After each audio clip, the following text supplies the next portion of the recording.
Magandang umaga sa ating lahat. Ngayon ay August 25, 2024 at narito ang update ukol sa maging lagay ng panahon sa susunod na 24 oras.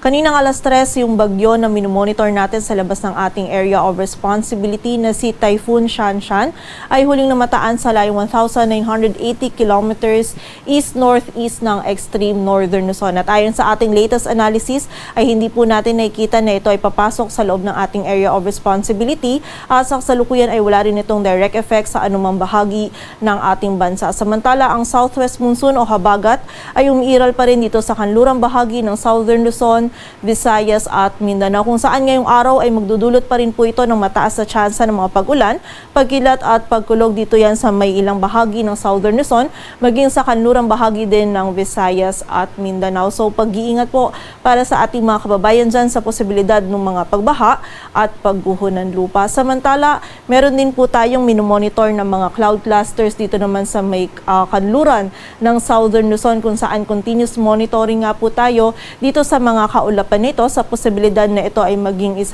magkaroon ng sirkulasyon at maging isang low pressure area. So continuous monitoring po tayo at patuloy na magantabay sa updates na ipapalabas ng Pag-asa.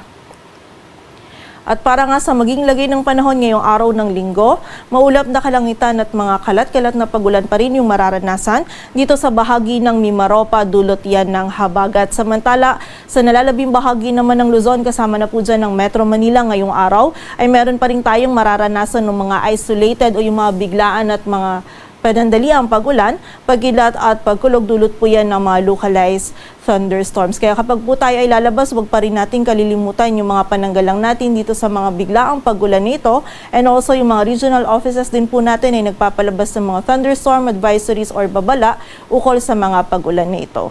Agwat ang temperatura sa Metro Manila ay mula 25 to 32 degrees Celsius.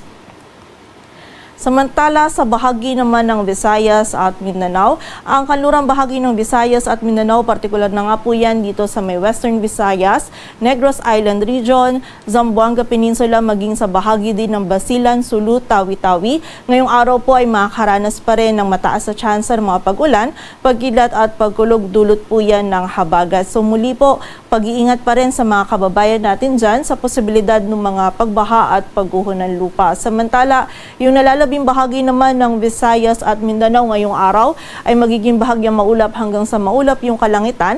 Meron pa rin po tayong mararanasan ng mga isolated na mga pag-ulan, dulot yan ng mga localized thunderstorms. And during severe thunderstorms, ito pong mga pag-ulan nito ay posible pa rin maging katamtaman hanggang sa mga malalakas na pag-ulan na maaari magdulot ng mga pagbaha at pagguho ng lupa. So pag-iingat pa rin po para sa ating mga kababayan.